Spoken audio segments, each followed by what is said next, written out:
नमस्ते दोस्तों। तो आज हमने यूपीएससी 2025 के लिए हिंदी ऑप्शनल जो बुक होता है, तो बहुत सारे विद्यार्थी ऑप्शनल हिंदी लेते हैं तो उनको किताब चूज करने में उसको परेशानियों का सामना करना पड़ता है। तो आज हम उन्हीं को देखते हुए ये वीडियो बना रहा हूँ। तो आज हम इस वीडियो में टोटल 12 किताब के बारे में जानेंगे कि हिंदी ऑप्शनल में 12 किताब आखिर कौन कौन से होते हैं और ये सबसे महत्वपूर्ण किताब होते हैं और टॉपरों के द्वारा सजेशन किए जाते हैं। तो उन्हीं में से, लेकिन सबसे पहले अगर बात किया जाए तो सबसे पहले आपको सिलेबस पढ़ना है। कोई भी चीज़ को अगर कुछ आपको करना है तो सबसे पहले उसको जानना जरूरी है। तो इसके लिए सबसे पहले आपको सिलेबस पढ़ना है। सिलेबस के अकॉर्डिंग आप पढ़िएगा तो आपको ज़्यादा फायदा होगा। तो अब हम चलते हैं तो ऑप्शनल बुक देखते हैं। ऑप्शनल बुक आखिर इसमें क्या क्या है। तो इसमें है मुंशी प्रेमचंद्र का गोदान, जो आपको दिखाई दे रहा होगा, ये मुंशी प्रेमचंद्र का गोदान है। ये एक किताब हुआ। और दूसरा किताब दूसरे नंबर पे आता है प्रेम मंजूषा, जो प्रेमचंद्र पर आधारित है। प्रेम मंजूषा ये भी ऑप्शनल बुक में आते हैं। ये दो हुआ। और तीसरा में है चिंतामणि। तीसरा में क्या, चिंतामणि भाग 1। इसका भाग 2 भी आता है, तो अभी यहाँ पे नहीं है।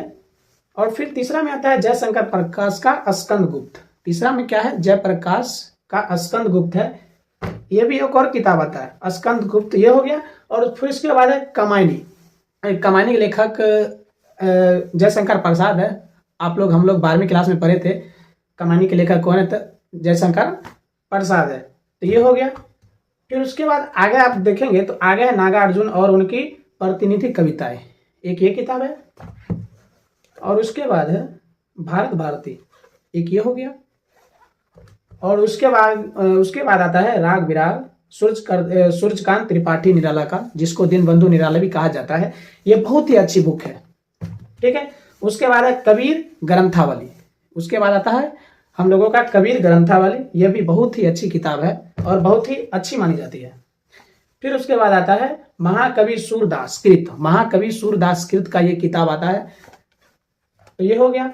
और उसके बाद है बिहारी रत्नाकर। उसके बाद आता है बिहारी रत्नाकर, ये भी बुक है। और फिर सबसे लास्ट बुक आता है जो भारत दुर्दशा। भारत के बारे में इसमें बताया गया है। भारतेंदु हरिश्चंद्र, जो हिंदी का पिता कहा जाता है, भारतेंदु हरिश्चंद्र पर आधारित है। तो ये टोटल 12 किताब इसमें होते हैं। तो अगर आप मंगवाना चाहते हैं तो फ्लिपकार्ट से मंगा सकते हैं। इसका टोटल प्राइस 2000 पड़ेगा। तो आप लोग मंगा कर आप पढ़ सकते हैं। तो हमने जितने भी किताब आपको यहाँ पे दिखाया, ये सजेस्टेड है। यूपीएससी जो प्रीलिम्स में, मेंस में हिंदी ऑप्शनल के द्वारा जो पूछा जाता है, उनमें सबसे ज़्यादा सजेस्टेड है। यूपीएससी टॉपर जो होते हैं उनके द्वारा सजेस्टेड है। तो वही सब हमने किताब आपको दिखाया। अगर ये वीडियो अच्छा लगा तो वीडियो को लाइक और सब्सक्राइब जरूर करें।